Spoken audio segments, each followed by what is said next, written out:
हाँ, वक्त है कि हम खुदा के कलाम की तरफ आएँ, उसकी मीठी और प्यारी बातों को सुनने के लिए। खुदा के खादम प्रोफेसर खुर्रम आफ्ताब, जोरदार तालियां, जोरदार।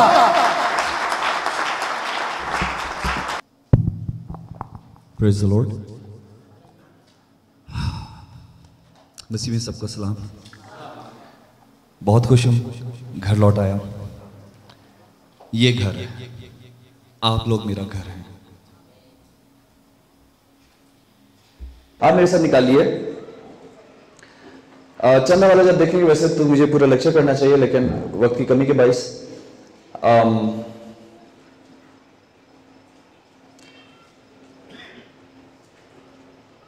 यशायाह 34 बाब 16 आयत देखिएगा। यशायाह नबी की किताब 34 बाब उसकी 16 आयत।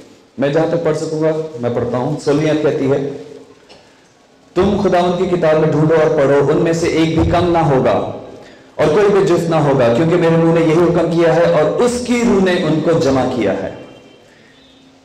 कलाम मुकद्दस जो आपके हाथ में इस किताब की सूरत में है, जब ये यशायाह नबी ये बात कह रहा था, क्या उस वक्त ये किताब मौजूद थी? उस वक्त ये किताब मौजूद थी या नहीं थी? नहीं थी। मेरे साथ रहिएगा। क्या उस वक्त ये किताब मौजूद थी? नहीं थी। तो यशायाह नबी क्या कहता है? तुम खुदावंद की किताब में से ढूंढो और पढ़ो, इनमें से एक भी कम ना होगा और कोई बेजुफ्त ना होगा। बेजुफ्त क्या चीज है? जोड़ा, जोड़े के बगैर ना होगा। ठीक है। तो यशायाह नबी बताते हैं हमें खुदावंद के इल्हाम से कि जब तुम इस किताब को ढूंढोगे और इसमें से पढ़ोगे तो तुमको क्या नजर आएगा? एक कंप्लीट कहानी नजर आएगी। क्या नजर आएगी? एक कंप्लीट कहानी नजर आएगी जो जोड़े के साथ होगी। नर, नारी या मादा, आसमान, अंधेरा, रोशनी, पुराना ऐतनामा, नया ऐतनामा। याद रखिए, हर चीज जोड़े में मौजूद है। ठीक है। आगे क्या कहता है? क्योंकि मेरे मुंह ने यही हुक्म किया। अभी जो आपने कहा ना खुदावंद के मुंह की बातें, और मैंने कहा कैसे, तो ये आयत का हवाला याद कर लें। जब कोई पूछे ना कैसे, जरा बयान करें, तो बताएं उसको। अगर खामोश हो जाएंगे तो आप हार जाएंगे। यशायाह 34:16 कहती है, ये खुदावंद के मुंह की बातें हैं, खुदावंद के मुंह ने यही हुक्म किया है और उसकी रूह ने इनको जमा किया है। अब ये जमा करने का क्या सिलसिला है? कैसे, क्या जमा किया खुदा की रूह ने? जब ये तुम्हारा मिलना शुरू हुए, उसके बाद एक बड़े सारे कमरे में इनको जमा किया गया और फिर बड़ी मेज पर बिछाया गया और उसमें से ढूंढना शुरू किया कि ये है क्या चीजें जो हमें कागजात मिले हैं, जो स्क्रॉल्स मिले हैं हमें। तो जब उसको जमा किया और उसको पढ़ा और उसको देखा तो उन्होंने कहा ये तो खुदा की बातें हैं। और जब इनको खुदा की बातों को समझ कर पढ़ना शुरू किया तो पता चला इसराइल के खुदा की बातें हैं। और जब इसराइल के खुदा की बातों को पढ़ना शुरू किया तो देखा कि यार इनको तो तरतीब देनी चाहिए। और फिर जब उन्होंने तरतीब देना शुरू की तो फिर क्या बना? पैदाइश, खरूज, एबाद, स्तिशना। बात यह है कि उन्होंने जमा तो किया, लेकिन उनको ये अक्ल किसने दी? जबूर पहले क्यों नहीं आया और पैदाइश आखिर में क्यों नहीं गई? या मुकाशा बीच में क्यों नहीं आया? या अनाजील पहले क्यों नहीं है? ऐसा क्यों हुआ? पुराना ऐतनामा और नया ऐतनामा बांटने की अक्ल फहम कहां से आया? इसलिए रूह से लिखा गया कि रूह इंसानों के अंदर काम करता था। जब आप पैदाइश से लेकर मुकाशफा तक पढ़ते हैं तो एक बहुत खूबसूरत तस्वीर आपको यीशु मसीह की नजर आती है। आमीन। अगला वाला मेरे साथ निकालिएगा। मत्ती 5:18 आयत। नए लोगों के लिए खास तौर से मैं कर रहा हूं क्योंकि मुझे जो पहले शागिर्द हैं उनकी भी फिक्र है ताकि उनको आगे मजीद बढ़ाया जाए। तो थोड़ा हम उनके लिए रिवीजन और नए लोगों के लिए नई बातें। मत्ती की इंजील 5वां बाब और उसकी 18वीं आयत कहती है, मैं तुमसे सच कहता हूं कि जब तक आसमान और जमीन टल ना जाए, एक नुक्ता या एक शोशा तौरेत से हरगिज़ ना टलेगा जब तक सब कुछ पूरा ना हो जाए। जी, लीडरशिप, चर्च लीडरशिप। आसमान और जमीन कब टलेगा? पादरी साहबान, एल्डर्स, डीकन्स, आसमान और जमीन कब टलेगा?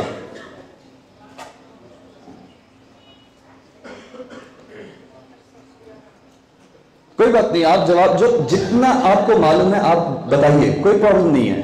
हम सब सीखने वाले। मैं भी आज तक शागिर्द ही हूं। मैं भी आज तक क्या हूं? शागिर्द ही हूं। सर इसलिए वो कोई नहीं बोला, भी मैं बोलता जो जिन्होंने सुन रखी वो ना करें, मैं नए लोगों की बात करूं जो आए हैं। जी, जब किताबें उठाई जाएंगी, वेरी गुड। सुनिए जरा, जब आप पढ़ते हैं ना कलाम मुकद्दस को, तो जरा गौर से पढ़ा कीजिए कि कौन से दौर की बात हो रही है और किस बारे में बात हो रही है। दौर ये है कि वहां पे जब तौरेत वहां पे हुआ करती थी। तौरेत किसको दी गई थी? तौरेत क्या है? मूसा की पहली 5 किताबों का क्या कहते हैं? तौरेत, जो शरीयत की किताबें भी कहलाती हैं, ऐसे ही है, ठीक है ना। अब यीशु मसीह जो बात कर रहे हैं वो क्या बात कर रहे हैं कि कहां से नुक्ता नहीं टलेगा, एक शोषण नहीं होगा, हरगिज़ न टलेगा, तौरेत से। पैदाइश, खरूज, एबाद, गिनती, तृष्णा से एक भी शोषण नहीं टलेगा। इन किताबों में है क्या? खुदा के कवानीन, अहकामात हैं, राइट। कितने हैं? Very good, 613। ये जो आप आवाजें सुनेंगे ना, ये आप शागिर्दों की सुनेंगे जिनके अंदर कलाम कर रहा है। तो जो नए लोग आए हैं आज सीख कर जाएं और जाकर लोगों को सुनाएं। आप, जब मैं नेक्स्ट टाइम आऊंगा तो मुमकिन है कि शायद आप लोग मेरी जगह खड़े होकर मुझे सुनाएंगे कलाम। आमीन। कितने कवानीन है उसमें? 613 कवानीन है। और कलाम मुकद्दस तो कहता है कि अगर तू एक का गुनाहगार हुआ तो तू पूरी शरीयत का गुनाहगार ठहरा। यहां लिखा है कि जब तक सब कुछ टल ना जाए, जब तक आसमान और जमीन टल ना जाए। आसमान और जमीन कब के टल चुके हमें पता नहीं चला। कब टले? जब सलीब पर यीशु मसीह ने अपनी जान दी तो आसमान पर रोशनी थी, क्या हो गई? अंधेरा छा गया। आसमान टला या नहीं टला? जमीन अपनी फॉर्मेशन में थी, जमीन तड़तड़ाई और क्या हुआ? कब्रों ने अपने मुर्दे दे दिए। जमीन टली या नहीं टली? तो हम किस आसमान और जमीन के टलने का इंतजार आज तक कर रहे हैं?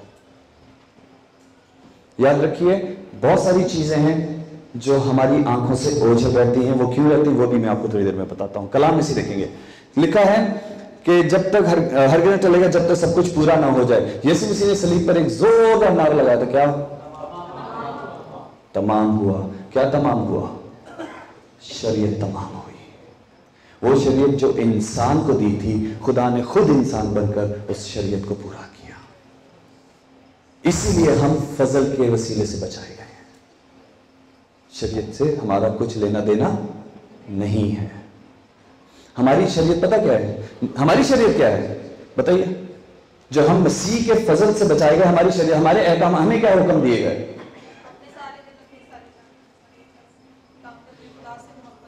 और अपने सारे दिल, जान और अक्ल से खुदावंद अपने खुदा से मोहब्बत रख और अपने पड़ोसी से अपनी मानिंद मोहब्बत रख। क्या हम अपने पड़ोसी से अपनी मानिंद मोहब्बत रखते हैं? आपके पड़ोसी की कमीज फटी, आप क्या करते हैं? अलमारी खोलते हैं, पुरानी कमीज निकाल कर देते हैं। लेकिन अगर आपकी कमीज फटेगी, क्या आप पुरानी निकाल के पहनेंगे या नई लेकर आएंगे? तो पड़ोसी से मोहब्बत की आपने अपने जैसी, हुक्म अदुली हो गई, शरीयत पूरी की, हम गुनाहगार ठहर गए। हम बड़ी नेकी के काम करते हैं, राशन नहीं है किसी घर में तो हम राशन पहुंचाते हैं, तस्वीरें खिंचाते हैं, फेसबुक पे चढ़ा देते हैं। सबको पता है क्यों? हम अपने भले के लिए भी पड़ोसी से मोहब्बत करते हैं।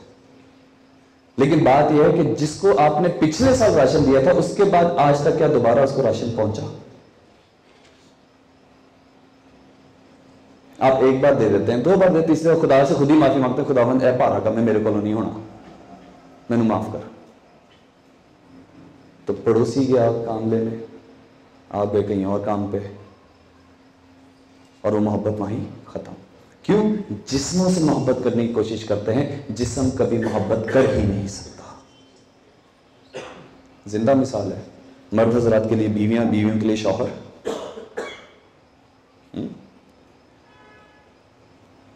एक रिश्ता जिसको हम अंगूठी से बांध लेते हैं शादी कहलाती है, और फिर उसको निभाने के चक्कर में कई बार जोड़े कॉम्प्रोमाइज करके जी रहे होते हैं। क्या वहां मोहब्बत बाकी होती है?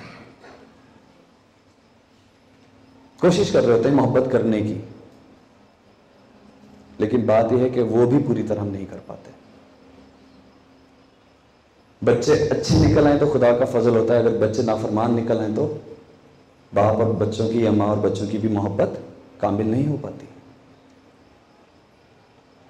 तो मोहब्बत तो हमें आती ही नहीं करनी। पहला हुक्म, खुदा से मोहब्बत करें। दूसरा, पड़ोसी से। पड़ोसी से आप तब मोहब्बत करना शुरू करेंगे जब आप खुदा से ठीक मोहब्बत करना शुरू करेंगे। अगर खुदा से मोहब्बत नहीं हो सकती तो पड़ोसी को तो भूल जाएं आप। ये तो हो गया एक हुक्म। हमें एक हुक्म और भी है जिसके लिए मैं आपके सामने आज मौजूद हूं, जिसकी वजह से आप लोग सारे यहां जमा हुए हैं। क्या है वो? जाओ और सब कौमों को शागिर्द बनाओ। क्या आज तक हम लोगों ने किया? बड़ी बड़ी ऑर्गेनाइजेशन से बाइबलें बांटते हैं जाके। मैं जानता हूं कुछ मेरे अपने दोस्त, मेरे जान पहचान के लोग हैं जो ये काम करते हैं, और अभी नहीं 10 साल हो गए उनको ये काम करते हुए। मैं जरा उनसे पूछ रहा हूं कि क्या उनके बाइबल बांटने से उन लोगों में कोई तब्दीली आई? इन कामों से नहीं आएगी। उनको मसीह चाहिए, उनको यीशु मसीह चाहिए। जब तक वो नहीं देंगे तब तक कुछ नहीं होगा। तो यहां पर क्या लिखा है? जब तक सब कुछ पूरा ना हो जाए। यीशु मसीह ने सलीब पर आपके और मेरे जितने बोझ वाले काम थे ना, वो सारे उठा लिए, वो पूरे कर दिए। आसमान और जमीन टल गया। अब जो रह गया है वो है शरीयत के 2 काम। वो आप और मुझे करने। खुदा से मोहब्बत करेंगे तो पड़ोसी से ऑटोमेटिकली हो जाएगी, और उसके बाद जिससे हम मोहब्बत करेंगे वो शागिर्द बनेगा। पड़ोसी से मोहब्बत मतलब राशन, कपड़ा, रोटी ये नहीं है। पड़ोसी से मतलब है जो खुदावंद यीशु मसीह तुम्हें मिले हैं वो उनको। जो जिंदगी तुम्हारे पास है वो जिंदगी उनको दो। जो बादशाही के वारिस तुम बनना चाहते हो उनको भी उस बादशाही का वारिस बनाओ। वो ही हकीकी मसीही है। और अगर ये काम करने से आप कासिर हैं तो आज से शुरू कर दें। It's never too late. अभी देर नहीं हुई। अगला वाला निकालते हैं।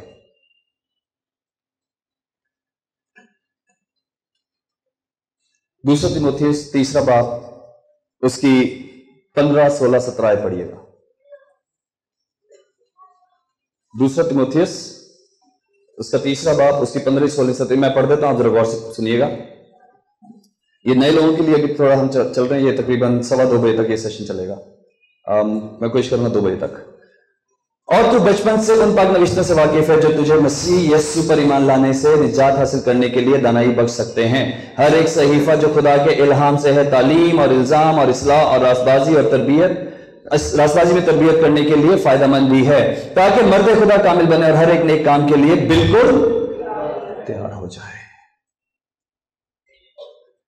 ये जो कलाम मुकद्दस आपके पास है ना, इसको आप कब से जानते हैं? बचपन से। बचपन का लफ्ज अगर हम यहां पे उर्दू में अगर पूछूं मैं आपसे, बचपन का मतलब कितने साल तक के बच्चे हैं? बचपन 10-12 साल। ये प्रॉब्लम है। इसीलिए जो लोग अंग्रेजी बाइबल पढ़ सकते हैं वो साथ में अंग्रेजी का मुताला किया करें, क्योंकि अंग्रेजी में जो लफ्ज इस्तेमाल हुआ है वो है इन्फेंसी। इन्फेंसी का मतलब है 2 साल तक के बच्चे। कितने साल तक के बच्चे? 2 साल तक के बच्चे। लेकिन वो शुरू कहां से होंगे?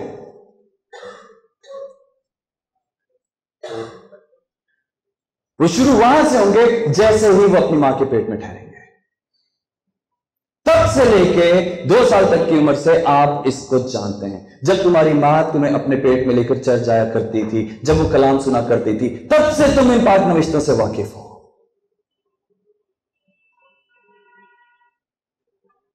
लेकिन वो वाकिफ किस चीज से हो गए हम? यहां तो लिखा है जो तुझे मसीह यीशु पर ईमान लाने से निजात हासिल करने के लिए दानाई बख्श सकते हैं। हमें इस कलाम मुकद्दस में से क्या ढूंढना है? मसीह यीशु को ढूंढना है। उसको ढूंढकर उस पर ईमान लाना है। उस पर ईमान लाकर हमें क्या मिल सकती है? निजात मिल सकती है। लेकिन निजात किस चीज से? यह हम थोड़ी देर में देखते हैं। अगली 16 क्या कहती है? हर एक सहीफा जो इल्हाम से, जो खुदा के इल्हाम से है। बाइबल मुकद्दस अभी हमने देखा कैसे नाजिल हुई? इल्हाम से, राइट? इल्हाम से। अब जब इल्हाम से हुई, और हम जब सरमन सुनाते हैं चर्चेज में, तो इल्हाम हमको भी बड़े सारे होते हैं। मुझे समझ में आ रही है फलां बहन है जिसको आज ये प्रॉब्लम है, पता चलता है कल ही उसको विजिट करके आए हैं। इल्हाम किसी और चीज के लिए है, इन चीजों के लिए नहीं है। हर एक सहीफा जो खुदा के इल्हाम से है। तालीम, क्या हमारी कलीसिया में तालीम है? नहीं है? तालीम है ना जी, बहुत पढ़ाते हैं, बहुत सिखाते हैं हम लोग, सेमिनरीज में तालीम है। फिर आगे इल्जाम, इल्जाम है या नहीं है हमारे चर्चेज में? हम सारे इंजीनियर कर रहे हैं, है ना? ठीक है। उसके बाद इस्लाह, इस्लाह भी है, लेकिन उस हद तक कि ये कहीं मेंबर हमारा चर्च से भाग ना जाए। अगर बाज नहीं आता फिर कहते चलो रहने दो, खुदा की यही मर्जी है। नहीं, खुदा की तो ये मर्जी नहीं है। आगे क्या है? और रास्तबाजी, हाँ ये जो चीज है रास्तबाजी, क्या ये है हमारी कलीसियाओं में? हमारे पास तालीम भी है, इल्जाम भी है, इस्लाह भी है, रास्तबाजी नहीं है। और जब तक रास्तबाजी नहीं होगी तो हम क्यों कर खुदा के बेटे और बेटियां कहलाएंगे? क्या खुदा के साथ गुनाह ठहर सकता है? जी बेटी आप बताओ, खुदा के हुजूर में गुनाह ठहर सकता है? नहीं ठहर सकता। छोटे बच्चों को भी पता है कि खुदा पाक है, और हम तो बहुत बड़े बड़े बाबे हो गए, लेकिन रास्तबाजी के काम करते ही नहीं। आगे क्या है? ताकि मर्द खुदा क्या हो? कामिल बने। आप जो आज हम मजलिस देख रहे हैं ना इन लोगों की, ये सब मर्द खुदा बनने की राह पर है। किस राह पर हो भाई आप लोग? मर्द खुदा बनने की राह पर हो। कमजोर हो सकते हो, लेकिन कल अच्छा होगा। आमीन। मर्द खुदा कामिल बने और हर एक नेक काम के लिए। हाँ जी, वो एक नेक काम कौन सा है जो करना है हमें? एक नेक काम करना है, क्या है वो? आमीन। बाजी कितने बनाए? देखियो जी, जो यीशु आ गया ना हुणी तो टाइम लग जाना तुहाडे हाथों। वक्त नहीं है, आखिरी घड़ी है, यीशु चल जाने वाला है। इसलिए नेक काम करना है। नेक काम दुनिया में और कोई नहीं सिवाय इसके कि जाकर कौमों को शागिर्द बनाओ और यीशु मसीह को दो और उनको हमेशा की जिंदगी का वारिस बनाओ। आमीन।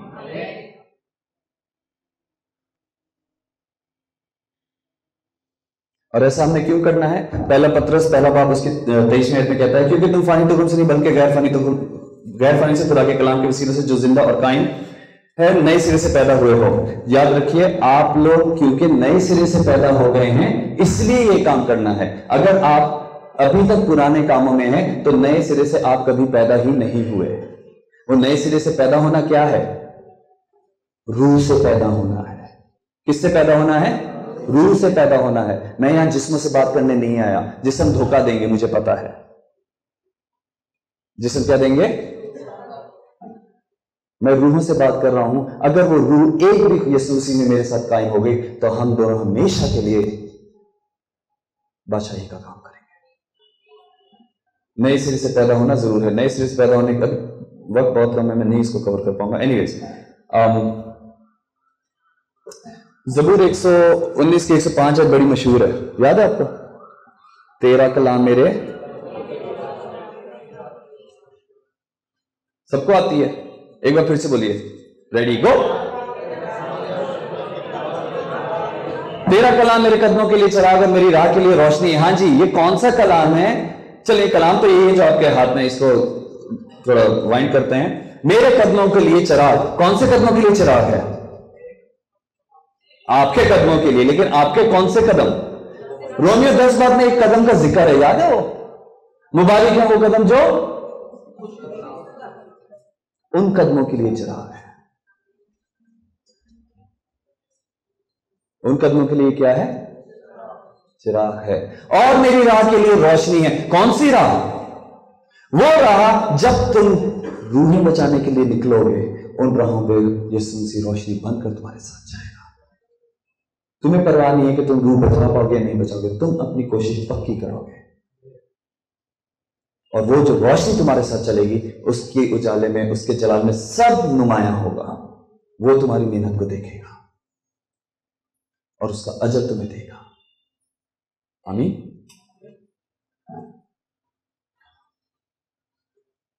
याद रखिए, अभी जैसे मैं आया और आप लोगों ने तालियां बजाई हैं, बेसिकली मैं उन तालियों का हकदार नहीं हूं। उन तालियों का हकदार कौन है?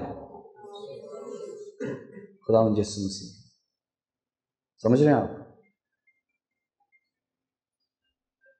हमारे कल्चर का हिस्सा है, हम खुशी में ताली बजाते हैं, ठीक है, हम बजाते हैं, बजाया कीजिए, लेकिन उससे भी ज्यादा जोर से मसीह के लिए बजाया कीजिए। Thank you sir. शरीयत की ये किताब यशुआ पहला बाब उसकी 8वीं आयत, ये भी बड़ी मशहूर है, हम सबको पता है क्या है। शरीयत की ये किताब तेरे मुंह से ना दिन और रात तुझे इसी का ध्यान रहे। जो कुछ इसमें लिखा है उस सब पर, किस पर? थोड़ी सी चीजों पर, उन सब पर तू एहतियात करके अमल कर सके, क्योंकि तभी तुझे क्या मिलेगी? इकबालमंदी और तू खूब कामयाब होगा। हमारा रिवर्स ऑर्डर है। हम खुदा को क्या कहते हैं? इकबालमंदी और कामयाबी तू आज दे दे, फिर हम कलाम पढ़ लेंगे। खुदावन तू मेरा है काम कर देगा तो मैं चर्च जाके बत्तियां चेंज, पक्के चेंज करा दूंगा, कालीन दे दूंगा। ये शायद नबी की किताब पहला बाब और उसकी 16वीं आयत से आगे जब हम पढ़ते हैं तो खुदावन क्या वो इन सब चीजों से खुश होता है? वो कहता है मुझे तो नफरत है इन चीजों से, क्योंकि तुम मेरी इबादत नहीं करते। प्रेस टीम हर वक्त अपनी प्रेस के चक्कर में लगी रहती है। पास्टर साहब बस बेहतरीन कलाम सुनाने के चक्कर में लगे रहते हैं। कलीसिया आती है, वो तैयार होने के चक्कर में लेट हो जाती है। यार आपकी और मेरी क्या हैसियत है कि हम खुदावन को वेट कराएं? क्योंकि हम जिस्म के एतबार से जिंदा हैं, रूह की अहमियत को नहीं जानते। रूह जो है वो प्यासी होती है। जब आपको प्यास लगती है पानी की तरफ भागते कि नहीं भागते, या वेट करते हैं चल आधा घंटा और सही? तो रूह की प्यास को बुझाने के लिए आप देर क्यों कर देते हैं?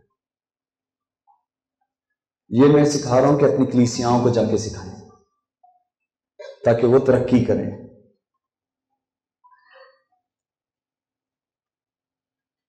अब दो वाला जाता और देखेंगे कलाम मुकद्दस का मतलब क्या है, और फिर हम जाएंगे खुशखबरी की तरफ। और उसके बाद में दो जो लेक्चर आज के लिए सोच कर आया था उनमें से अगर दो कर सके तो दो, वरना एक आज करेंगे। दो में कर लिए, कोशिश करना कहीं का टाइम क्या है, बस ठीक है, कोशिश करेंगे दोनों करेंगे। यूहन्ना की इंजील 5वां बाब उसकी 39वीं आयत। अब जो मैं पढ़ने लगा हूं, ये जो बाइबल आप रखते हैं ना घर में कपड़े में लपेट के या बस पड़ी होती कोने में, कहीं धूल चाट रही होती है, उसके अंदर का जो मैसेज है या जिस मकसद के लिए वो लिखी गई वो मैं बयान करने लगा हूं। लिखा है यूहन्ना की इंजील 5 बाब उसकी 39 आयत पे क्या लिखा है? तुम किताब मुकद्दस में ढूंढते हो क्योंकि समझते हो कि इसमें हमेशा की जिंदगी तुम्हें मिलती है, और ये वो है जो मेरी गवाही देती है। ये मेरी कौन है इसमें?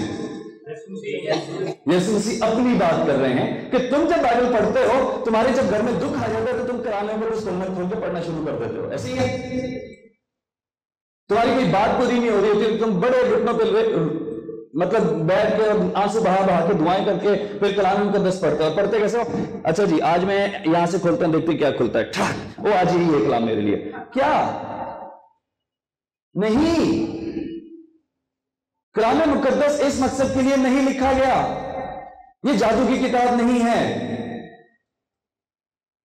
कई ज़बूर पढ़ना शुरू कर देते हैं, कान ज़बूर पढ़ना शुरू कर देते हैं, कभी मतलब समझा उन ज़बूरों का?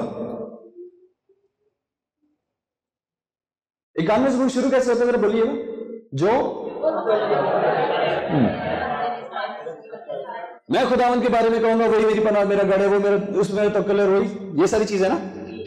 चलिए मुझे बताइए हक ताला क्या है? पर्दा, कादर मुतलिक, जब तक आप इन चीजों का मतलब नहीं समझेंगे तब तक आपको बरकत नहीं मिलेगी। ये क्या है? ये उर्दू जुबान है। उर्दू जुबान का एक अच्छा शेर भी पढ़ेंगे ना। फर्ज करें लामा इकबाल का एक शेर पढ़ लेते हैं। क्या है वो? खुद ही को कर बुलंद इतना कि हर तकदीर से पहले खुदा बंदे से खुद पूछे बता तेरी रजा क्या है। ऐसी है, बड़ा खूबसूरत शेर है ना। उर्दू जुबान आती है हमें, उर्दू में लिखा गया है, लफ्ज अच्छे हैं, पता चलता है कि यार अच्छी चीज लिखी है। ज़बूर कान में भी इसी तरह है, हमें मतलब नहीं पता तो बरकत कहां से आएगी? खुदा के वास्ते जिस्मों के एतबार से मुर्दा होना पड़ेगा, रूह के एतबार से जिंदा होना पड़ेगा। शागिर्दों से 2 मिनट में भी बात करता हूं, पहले इसको खत्म करते हैं। क्या कहता है ये? मैं हमेशा की जिंदगी तुम्हें मिलती है और ये वो है जो मेरी गवाही देती है। याद रख लिए लीडरशिप, कलाम मुकद्दस आपकी कलीसियाओं के मसलों का हल नहीं है, ये यीशु मसीह की गवाही है। ये क्या है? इसमें से यीशु मसीह ढूंढ के आप उनको दीजिए, वो बरकत पाएंगे। उनके हालात बदलेंगे। उनके हालात इसलिए नहीं बदलेंगे कि जी कलाम अच्छा हो गया, उनके हालात इसलिए बदलेंगे कि वो अपने जिस्मानी तौर पर मुर्दा होकर रूह के लिए जीना शुरू करेंगे, खुदावंद की बादशाही के लिए जीना शुरू करेंगे। तब इस घर में, इस शहर में, इस मुल्क में निजात का काम होगा।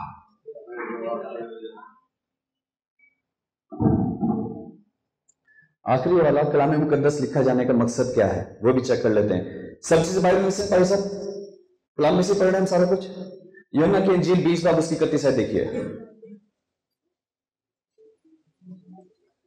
यूहन्ना की इंजील 20 बाब और उसकी 31 है। और ये जो शागिर्द हैं ऑलरेडी, ये उनके लिए एक तरह का ट्रेनिंग है कि कम वक्त में आप किस तरह से अपनी चीजों को बयान कर सकते हैं। वही सारी बातें हैं, वही है, लेकिन कम वक्त में। कभी कभी हमारे पास टाइम नहीं होता, हमें 10 मिनट या 15 मिनट या 20 मिनट ही होते हैं जिसमें उस बंदे को कायल करने के कलाम मुकद्दस को पढ़े और समझे। समझ में आ रही है आपको बात? सीख के जाना है आज। यूहन्ना की जी लिखे गए कि तुम ईमान लाओ कि यीशु ही खुदा का बेटा मसीह है और ईमान लाकर उसके नाम से जिंदगी पाओ। आमीन। पहले हमने क्या पढ़ा 5 बार की 39 आयत में, तुम किताब मुकद्दस में ढूंढते हो क्योंकि समझते हो कि इसमें हमेशा की जिंदगी है, लेकिन ये तो वो है जो मेरी गवाही देती है। कलाम मुकद्दस आपकी जिंदगियों को हमेशा की जिंदगी नहीं दे सकता। ये जो किताब आपके हाथ में पढ़ी है ना, ये नहीं देगी। इसके अंदर जो जिंदा है वो कौन है? वो आपको हमेशा की जिंदगी देगा। और यही मकसद है इस कलाम को लिखे जाने का, जो कहता है लेकिन ये इसलिए लिखे गए कि तुम ईमान लाओ कि यीशु ही खुदा का बेटा मसीह है, और ईमान लाकर उसके नाम से क्या पाओ। हमारे पादरियों के झगड़े ही नहीं खत्म होते, छोटी छोटी बात पर लड़ पड़ते हैं। क्यों? क्योंकि जिस्मों से जिंदा है, जज्बात से काम लेते हैं। रूह से काम जब लेंगे तो क्या होगा? हलीमी आएगी, पेशेंस, इग्नोरेंस, लव। रूह का पहला फल क्या है? वो नहीं है, इसीलिए लड़ते हैं। जैसे ही पहला फल लगना शुरू होगा, साथ में आग के आग और आ जाएंगे। एक दिन में नहीं होगा। आज अगर फल लगा तो आहिस्ता आहिस्ता बढ़ेगा और आपकी जिंदगी को बदल के रख देगा। तब लोग कहेंगे यार फलां पादरी को देखा, उसमें से यीशु मसीह दिखता है।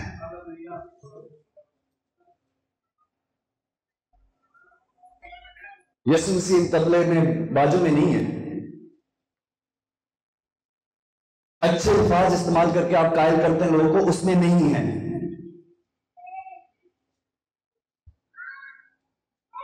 जब आप रूह से जिंदा होंगे तो यीशु मसीह खुद कलाम करना शुरू कर देगा। मैंने क्या अभी कल का स्केड्यूल आपको बताया, 4 जगह पे गया और जहां गया सिर्फ मसीह ही दिया। मेरे पास और कोई चीज नहीं है देने के लिए।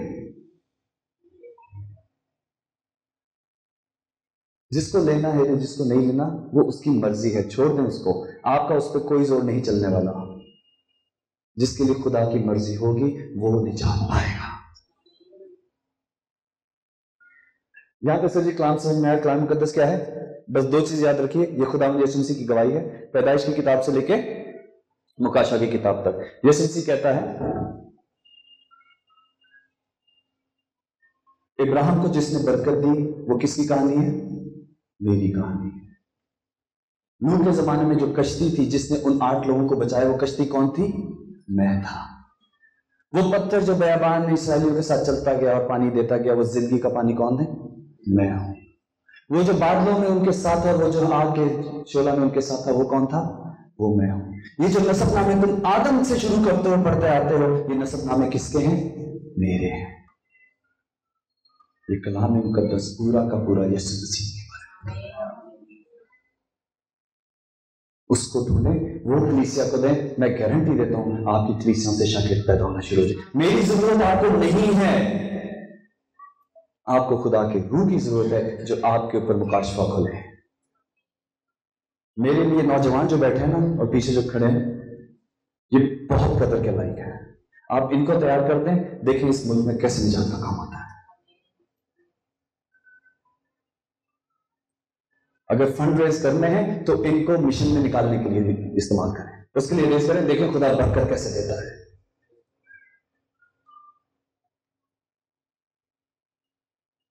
शागिर्दों से थोड़ी सी बात हो जाए। अब एक स्टेप आगे की कहानी आपको मैं दे रहा हूं। शागिर्दियत की कीमत क्या है? मैं यीशु का शागिर्द, मैं यीशु का शागिर्द, मैं आज अंजील सुना रहा हूं, ये क्लिप बनाया और ये चढ़ाया ग्रुप पे, होता है ना, कर रहे हैं हम लोग, सारे कर रहे हैं, शिद्दत से काम भी कर रहे हैं। अब सीरियसनेस चाहिए। कीमत क्या है शागिर्दियत की? लूका की अंजील 14वां बाब निकालिएगा, वो भी कलाम में से ही सीखना है।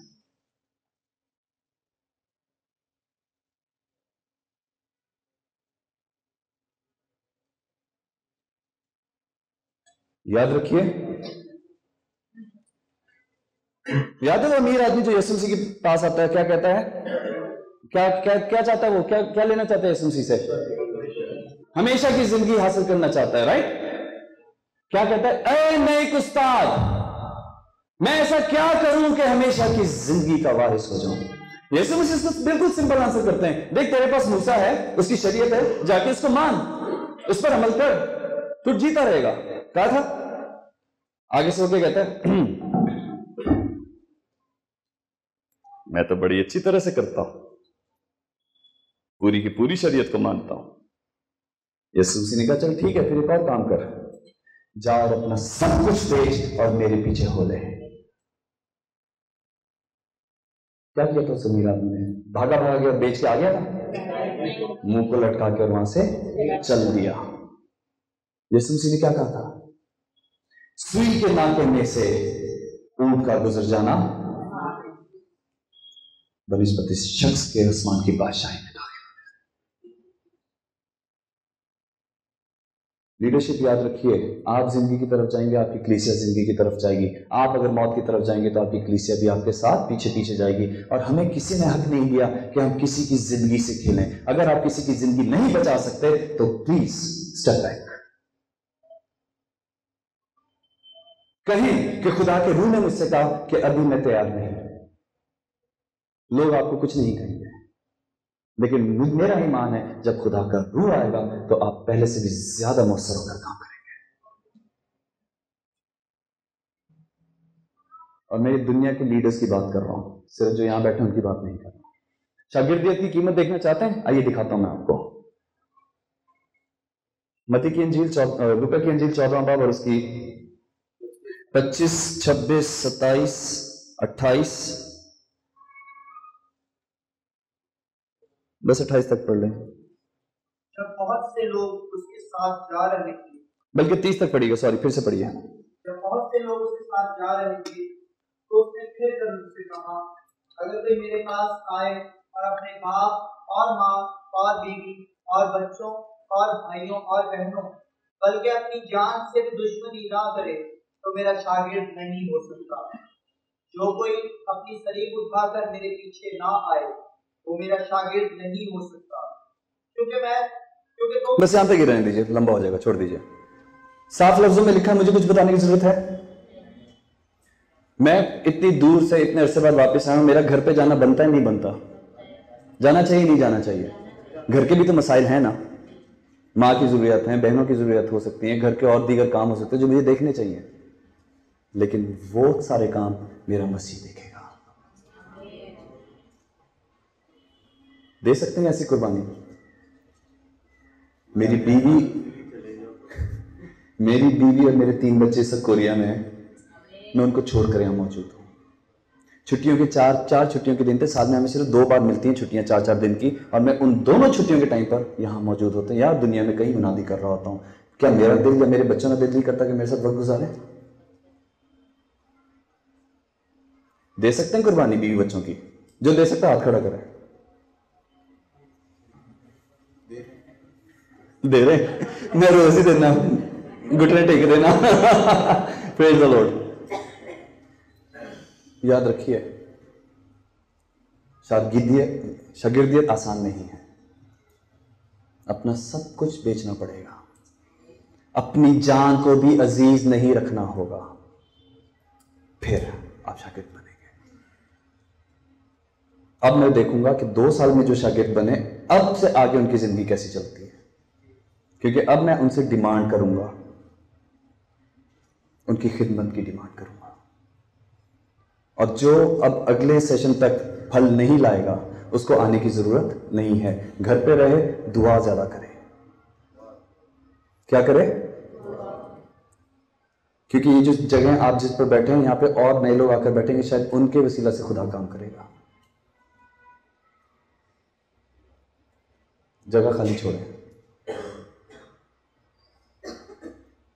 तो इसीलिए मैं कह रहा हूं, जब अगली बार आऊंगा तो मैं, पौलुस रसूल क्या कहता है, क्या मैं तुम्हारे पास छड़ी के साथ आऊं? वो छड़ी कौन सी? गुस्से वाली छड़ी है? वो खुदा की मोहब्बत की छड़ी है, लेकिन वो लगती बड़ी जोर से है।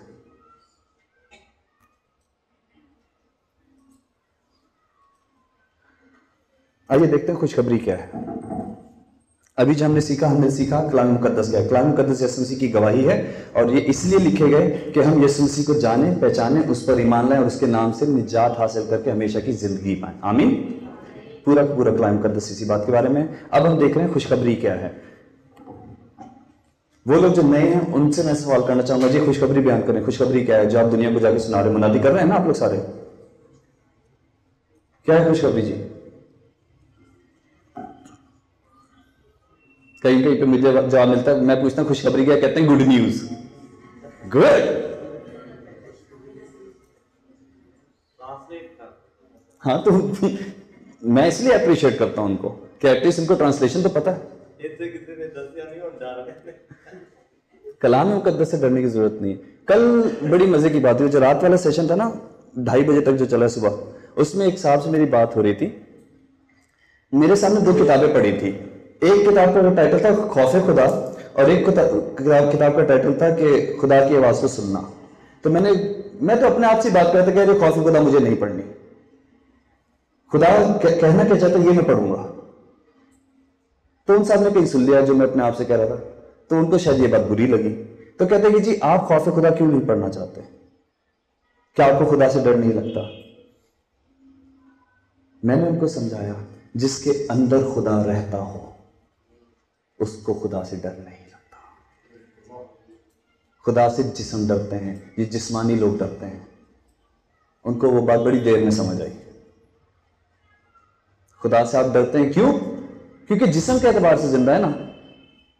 खुदा नाराज ही ना हो जाए। जब आप रूह से जिंदा हो जाएंगे, जब उसी की रूह आपके अंदर होगी, तो क्या खुदा से नाराज होगा?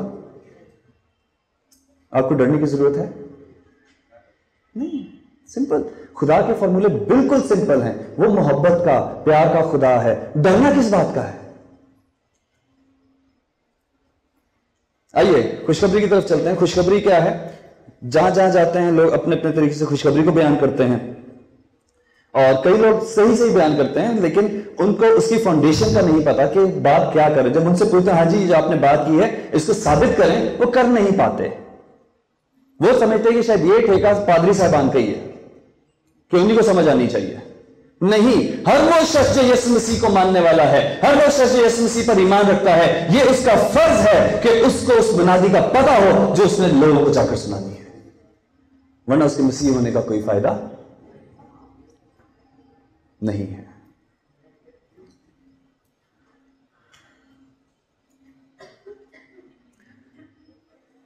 टाइम नहीं ज्यादा जाने का, मैं सिर्फ आपको ये बताना चाहता हूं कि कलाम मुकद्दस में यीशु मसीह के कई शागिर्द थे, ऐसे ही डिफरेंट शागिर्द थे।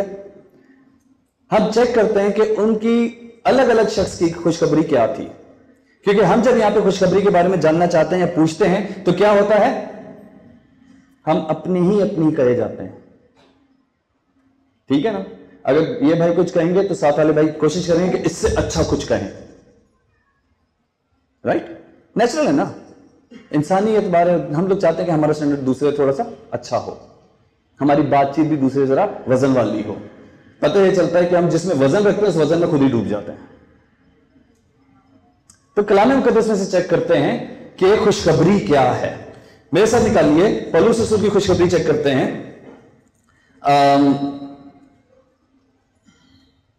रोमियो का खत या रोमियो 16 बाब उसकी 25, 26, 27 आयत।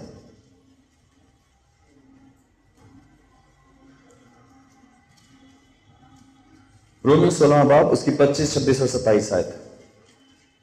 अगर मैं किसी शागिर्द से कहूं कि वो जो यीशु मसीह का जो 3 रोल है वो आके यहां पे बयान करे, कौन बयान कर सकता है यहां पर आके आज मेरी जगह? Praise the Lord. सर जी तैयारी करें, 5 मिनट में आपने बयान करना या मैक्सिमम 10 मिनट में। रेडी? ठीक है, थोड़ी देर में आपको मौका दूंगा। अब शागिर्दों की बारी आएगी। ये स्टेज मेरे लिए नहीं है और ना मुझे चाहिए, मैं इसके लिए नहीं आता। जी 16 बाब उसकी 25, 26, 27 कहती है, अब खुदा जब तुमको मेरी खुशखबरी यानी यीशु मसीह की मुनादी के मुआफिक मजबूत कर सकता है, उस भेद के मुकाशफा के मुताबिक जो अज़ल से पोशीदा रहा मगर उस वक्त जाहिर होकर खुदा अज़ल के हुक्म के मुताबिक नबियों की किताबों के जरिए से सब कामों को बताया गया ताकि वो ईमान के ताबे हो जाएं, उसी वाहिद हकीम खुदा की यीशु मसीह के वसीला से अब तक तंजीद होती रहे, आमीन। यहां पे क्या लिखा है? भेद का मुकाशफा मिलना। क्या है? भेद का मुकाशफा मिलना। हमें वो भेद मिला या नहीं मिला अभी तक? हमारी कलीसियां अभी तक मुर्दा इसीलिए हैं क्योंकि भेद का मुकाशफा नहीं होता। उनके घर में तकलीफों का हम मुकाशफा खोल के कर देते हैं और फिर उनको एक उम्मीद देते हैं कि यीशु सब ठीक करेगा। और भाई कब करेगा?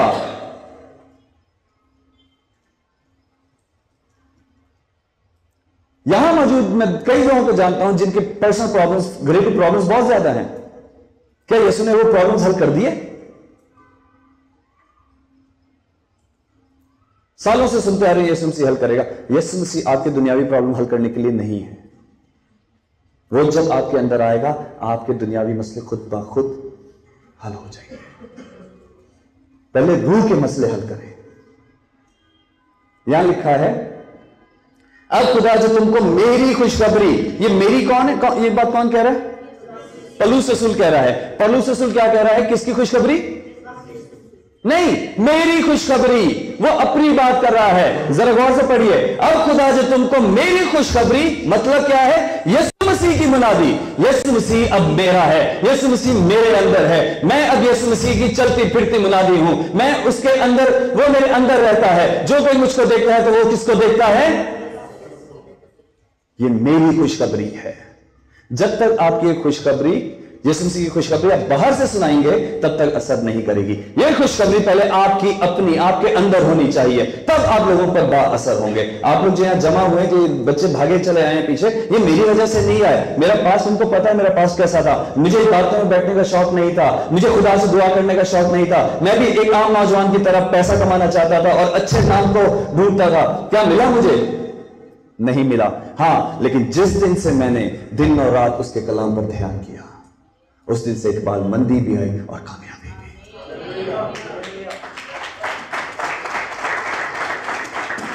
अब खुदा जो तुमको मेरी खुशखबरी यानी यीशु मसीह की मुनादी के मुआफिक मजबूत कर सकता है और उस भेद के मुकाशफा के मुताबिक जो अज़ल से पोशीदा रहा। कब से पोशीदा जी ये भेद? अज़ल से। खुदावंद यीशु मसीह चाहते तो आदम हवा ने जब गुनाह किया था उसी वक्त इस भेद को खोल सकते थे, लेकिन तब से पोशीदा रखा उसको। आगे क्या लिखा है? मगर इस वक्त जाहिर होकर खुदा अज़ल के हुक्म के मुताबिक नबियों की किताबों के जरिए से सब कामों को बताया गया। जी, आप और मैं मसीह कैसे हुए? क्या हम लोग शुरू से इसराइली हैं? क्या हम इसराइली हैं? हम इसराइल कौम से बिलोंग करते हैं? हम तो गैर कौमें थी ना। तो ये उसका मुकाशफा आज हम गैर कौमों पर खुल रहा है, उसके ठहराए वक्त के मुताबिक।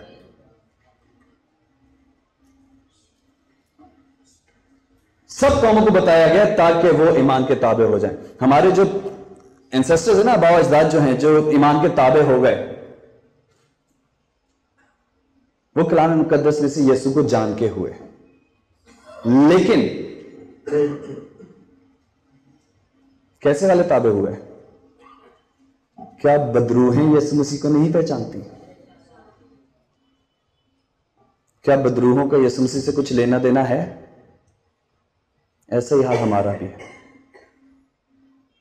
यीशु मसीह को सिर्फ जानना काफी नहीं है। हम यीशु मसीह को जानते हैं, उसमें कायम नहीं होते। बारहा यीशु मसीह कहता है, हर वो डाली जो मुझ में कायम होती है वो क्या लाती है? यीशु मसीह को जानना और यीशु मसीह में कायम होना दो अलग अलग बातें हैं। हमारे जो लोग हैं ना, जो यीशु मसीह चीखते हैं, ये वो लोग हैं जो यीशु मसीह के सामने क्या कर रहे थे? होसाना होसाना इब्ने दाऊद की तमजीद हो। याद है? और वो क्या करते हैं? रोड पे क्या बिछा रहे थे? कपड़े बिछा रहे थे और पान संडे, याद आ गया? बड़े जोश खरोश से मनाते हैं हमारे चर्च में, लेकिन उसके फौरन बाद क्या होता है? वही लोग होते हैं कि इसे सलीब दो, इसे सलीब दो।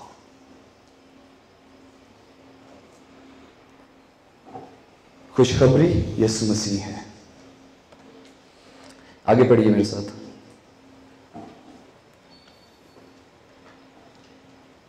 रोमियो पहला बाब, उसकी पहली आयत सिर्फ पढ़ देता हूं मैं, वैसे 4 पढ़नी चाहिए, लेकिन पहली आयत और चौथी आयत पढ़ता हूं। रोमियो पहला बाब, उसकी पहली आयत और चौथी आयत। पौलुस की तरफ से जो यीशु मसीह का बंदा है। पौलुस कौन है जनाब? क्या कह रहा है वो? कौन हूं मैं? आज ये खुर्रम जो आपके सामने खड़ा है, ये यीशु मसीह का बंदा है। आज भी रसूल पैदा होते हैं। इसका मतलब है कि खुदा पहले, आज और अब तक यकसां है। हम पता नहीं कौन से खुदा को ढूंढ रहे हैं जो पहले भी वैसे ही था, आज भी वैसे और आगे भी वैसे ही है।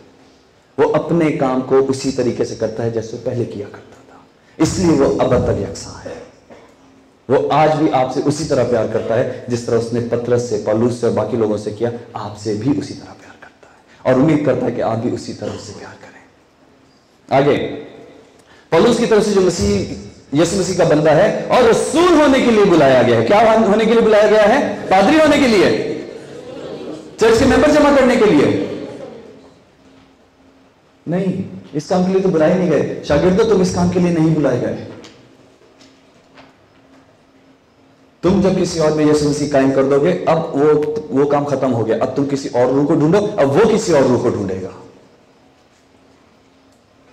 ग्रुप बनाने की जरूरत नहीं है, मेरे पीछे आने की जरूरत नहीं। मसीह यीशु के पीछे जाओ। जिस किसी के पास मसीह यीशु है उसके साथ रहो, उसकी ताकत और उसका जोर बनो। और खुदा की उस खुशखबरी के लिए मखसूस किया गया है। हाँ जी शागिर्दों, आप लोग किस चीज के लिए मखसूस किए गए हैं? कलाम साफ साफ कहता है, मैं नहीं कह रहा। अब मैं ये भी कर सकता हूं कि लाओ जी, आज से हम एक नया सिलसिला शुरू करते हैं। जो जो हमारे शागिर्द बनते हैं उनको आज से हम तेल से मसा करेंगे। कर सकता हूं? नहीं कर सकता। अगर मैं कहूं कि यार मैं आपसे प्यार करता हूं, आज से हम ये एक रस्म शुरू करते हैं, नहीं, कलाम नहीं कहता इसकी करने की जरूरत है।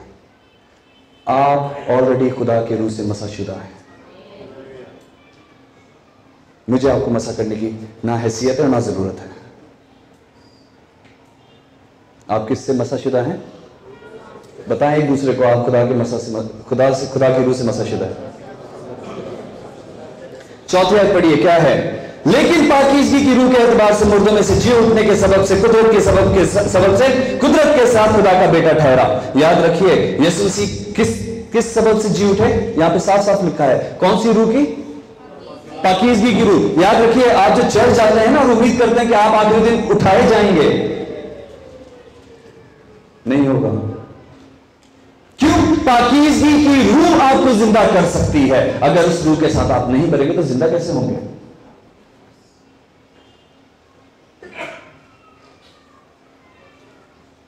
जब यीशु मसीह को खुदा ने पाकीज़गी की रूह के सबब से जिंदा किया, तो आप और मैं, तो हमें तो और भी ज्यादा पाकीज़गी चाहिए। आसान करूं इस मसले को? आसान करूं? आपकी और मेरी पाकीज़गी कौन है? आमीन। जब खुदा आपको देखेगा तो वो आपको नहीं देखेगा, वो उस खून को देखेगा जो यीशु मसीह ने आपके लिए बहाया है।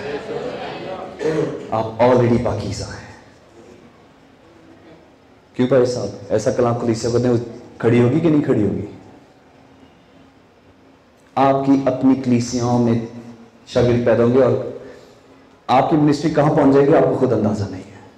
मैं यहाँ कोई डिनोमिनेशन का इंट्रोडक्शन करने नहीं आया, मैं यहाँ किसी को कोई अपना चर्च बनाने की दावत देने नहीं आया, ना मैं किसी की फंडिंग के लिए आया हूँ, बल्कि मैं तो खुद फंडिंग का मोहताज हूँ। सीधी बात है, क्योंकि अभी भी जब मैं आया हूं तो मैं माइनस में आया हूं,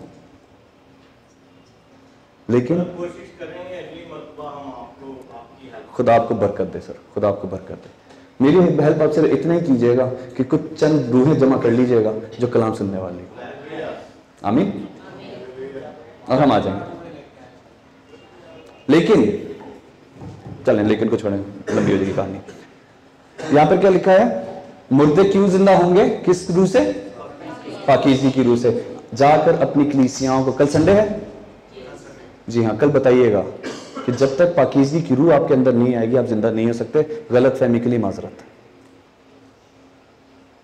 क्योंकि गुनाहगारों से खुदा का कुछ लेना देना। पुकारते रहो नाम। कलाम साफ कहता है, यीशु मसीह ने खुद कहा, क्या कहा? बथेरे मेरे पास आएंगे और कहेंगे खुदा हमने तेरे नाम से क्या किया? हमने तेरे नाम से मुर्दे जिंदा किए, हमने तेरे नाम से बीमारों को अच्छा किया। यीशु मसीह क्या कहेंगे? यीशु मसीह कहेंगे, ओए अच्छा, मैंने तो नहीं पता, तेरी मेरी कभी वाकफियत ही नहीं थी। क्या अबलीस यीशु का नाम लेके काम नहीं करता? हर चीज बहुत नुमाया और बहुत आसान है। पता नहीं क्यों हमारे चर्चों ने इसको बिगाड़ के रख दिया। नहीं है ये चर्च वाले कब से बिगड़े हैं?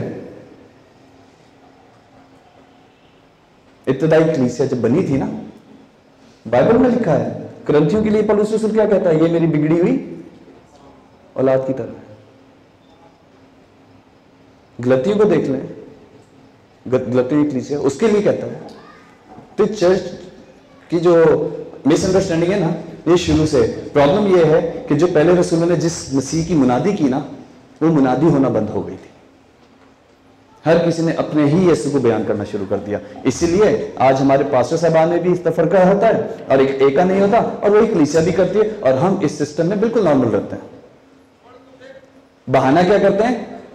सर जी हम तो कमजोर हैं, पर खुदा का बड़ा फजल है। रियली? तुम्हारे झगड़े में खुदा का फजल कैसे आ गया? आगे देख लेते हैं, पौलुस रसूल का अगला वाला देखते हैं।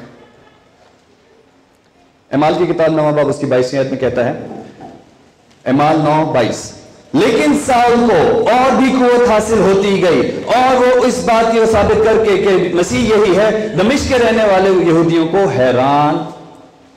हैरत दिलाता रहा। जब खुदा के रूह के अतबार से जिंदा हो जाएंगे, जब नए सिरे से जिंदा हो जाएंगे, तब क्या होगा? यहां लिखा है कुव्वत हासिल होगी। क्या हासिल होगी? आपको कुव्वत हासिल होगी। और फिर आप क्या साबित करेंगे? मसीह यही है, यही यीशु 2000 साल पहले आया था, यही यीशु जिसको इस्राएलियों ने सलीब पर चढ़ाया था, वही यीशु 3 दिन बाद मुर्दों में से जी उठा था, वही यीशु जो है वो मसीह है। उस मसीह की बात मैं आपको बताने आया हूं। जब गैर कौम पूछेंगे भाई ये कौन सी बात है, हमें किसी मसीह की जरूरत नहीं, आपको समझ में आ जाएगी कि ये फितरत को मानते हैं, रूह को नहीं। हमारे जाते हैं डिबेट करने बहुत लोग, टीवी चैनल्स पे आते हैं, यूट्यूब पे मैं देखता हूं अक्सर। ज्यादातर पादरी साहबान हार जाते हैं। क्यों?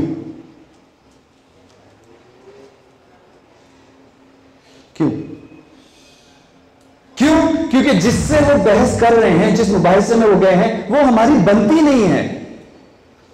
वो जब अपनी किताब को बयान करते हैं तो वो इंसानी फितरत के हिसाब से बात करते हैं। आप अपनी इंसानी और रूहानी फितरत को साबित नहीं कर सकते, आपको सिर्फ रूहानी को साबित करना है। और जब आप रूहानी हैं और सामने वाला रूहानी नहीं है तो बहस बनती ही नहीं है। क्यों जाते हैं?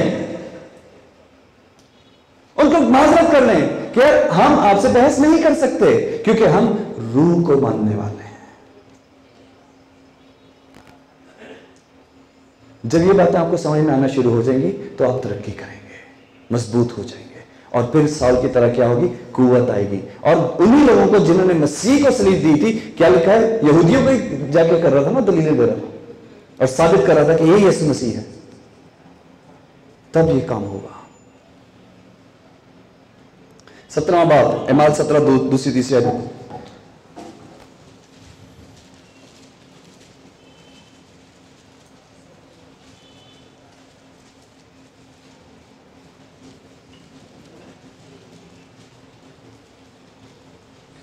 पौलुस अपने दस्तूर के मुआफिक उनके पास गया और 3 शब्दों को किताब मुकद्दस से उनके साथ बहस की और उसके मानी खोल खोल कर दलीलें पेश करता था। थोड़ा स्पीड बढ़ो कि मसीह को दुख उठाना और मुर्दों में से जी उठना जरूर था और यही यसु जिसकी मैं तुम्हें खबर देता हूँ मसीह है। आमीन। 17वें बात में पौलुस क्या कह रहा है?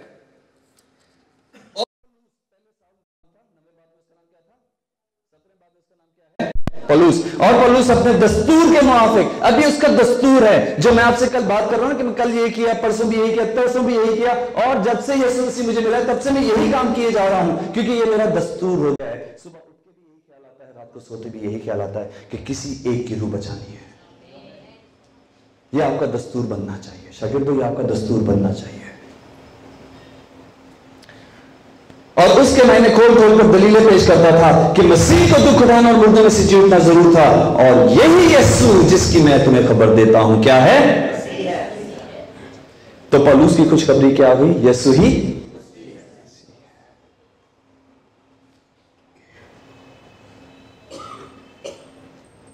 बाय द वे, लीडरशिप एमाल 9वें बाब से लेके एमाल 17वें बाब तक कितने साल का अरसा बीता पौलुस की मिनिस्ट्री का? नहीं सर, 20 साल का अरसा बीता। कितने साल का अरसा? 20 साल पहले भी उसकी बना दी गई थी कि यही यीशु मसीह है, और 20 साल बाद भी उसकी खुशखबरी क्या है? यही यीशु मसीह है। हमारी सबकी खुशखबरी अलग अलग हो गई। भाई अगर हम गैर कौमों के पास जाते हैं और हम उनसे पूछते हैं आपका कलमा क्या है, आप अफ्रीका चले जाएं, यूरोप चले जाएं, मिडिल ईस्ट चले जाएं, एशिया आ जाएं, चाइना में भी हैं, अब क्या सबका कलमा एक ही नहीं? एक ही है ना? कहीं भी जाएंगे वो यही बताएंगे आपको। तो हमारी खुशखबरी को क्या हो गया? जब तक हमारी खुशखबरी पूरी दुनिया में एक नहीं होगी, हम गैर कौमें तो क्या, हम अपने ही बच्चे नहीं बचा सकते हैं।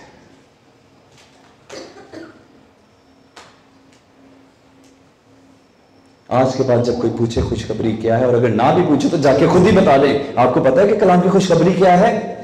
यीशु ही मसीह है। वो बोले हैं भाई साहब आज की हो गया, खैरियत है? हाँ आप बैठ मेरे पास, मैं तो ये समझाऊं इसको। फिर जो एक टाइम गुजरेगा उसके साथ, उसकी रूह बच जाएगी।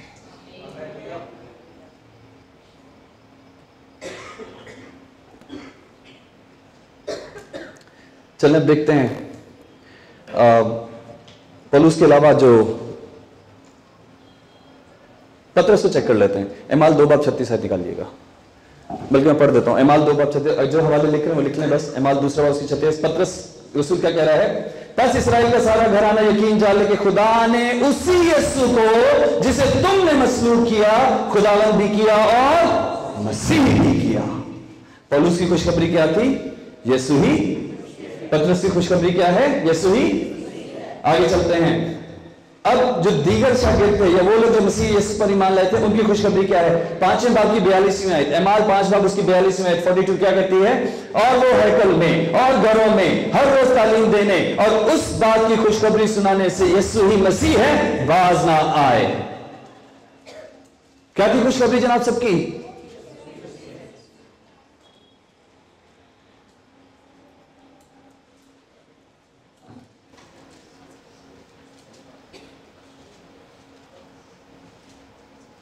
यूहन्ना को चेक करें। पौलुस को किया, पत्रस को किया, यूहन्ना को करें चेक। पहला यूहन्ना उसका 5वां बाब उसकी पहली आयत निकाल लिया। यूहन्ना का पहला आम खत उसका 5वां बाब और उसकी पहली आयत लिखा है, जिसका ये ईमान है कि यीशु ही मसीह है, वो खुदा से पैदा हुआ है, और जो कोई वालिद से मोहब्बत रखता है वो उसकी औलाद से भी मोहब्बत रखता है। सर जी मैं बना के लाने बाइबल में आए थे, लिखी है उधर मौजूद है वहां पे। ये आप ही के पास कलाम रहा लेकिन मुकाशवा ना खुला। आज वो मुकाशवा, वो भेद आप पर खुलता है। उसे रिसीव करें और अपनी कलीसिया को दें। और याद रखें, शागिर्दों की कोई उम्र कैद नहीं होती है, ना उनका जेंडर मसला करता है। मर्द हो, औरत हो, बच्चा हो, बुजुर्ग हो, शागिर्द कोई भी हो सकता है। क्योंकि रूहों का ना जेंडर होता है ना उम्र होती है। समझ में आ रही है आपको बात? यीशु मसीह कितने साल के थे जब हैकल में जाके बहस कर रहे थे? सबूत मिल गया कलाम में से।